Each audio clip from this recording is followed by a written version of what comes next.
পাশ্চাত্য দেশে একটি বিষয়ের অতি প্রচলন রয়েছে, পটলাক। সত্যি বলতে এই বিষয়ে খুব একটা ধারণা আমার ছিল না, কিন্তু ক্যানাডাতে আসার পর সকলের মুখে শুনে ধীরে ধীরে জানতে পারি অনেক সময় অনেক মহিলারা বা কখনো কখনো ফ্যামিলি, বন্ধু বান্ধব সকলে মিলে প্রত্যেকে নিজের বাড়ি থেকে একটি করে পদ রান্না করে নিয়ে আসেন। কোন একজনের বাড়িতে বসে একসাথে খাওয়া দাওয়া, আনন্দ, গল্প গুজব, আড্ডা, মানে ছোটখাটো গেট টুগেদার, পিকনিক, ফিস্ট, যাই বলুন না কেন। এটা শোনার পর মনে হলো, আরে এরকম পটলাক নিজের জীবনে তো আমি কতবার করেছি। তারই মধ্যে অন্যতম উল্লেখযোগ্য আমাদের স্কুল জীবনের করা বিখ্যাত সেই পটলাকগুলো। বুঝতে পারলেন না তো?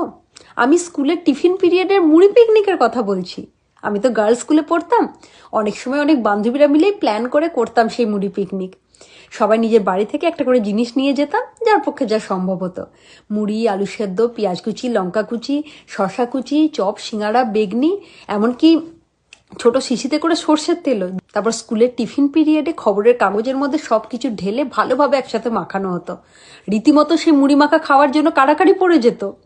আর তার যা স্বাদ ছিল, যা আনন্দ ছিল, তার সামনে কোনো পোলাও, মাংস, বিরিয়ানি, কোনো পটলা, কোনো পিকনিক, কোনো কিছুই যেতে পারবে না। সব কিছু ফিকে। সত্যি বলতে দিন যত এগিয়েছে সেই সব শুধু স্মৃতির পাতায় থেকে গেছে। হয়তো আর সেই সব দিন ফিরে পাবো না, কিন্তু মনের মণিকোঠায় সযত্নে তোলা থাকবে সেই সব স্মৃতি সারাটা জীবন।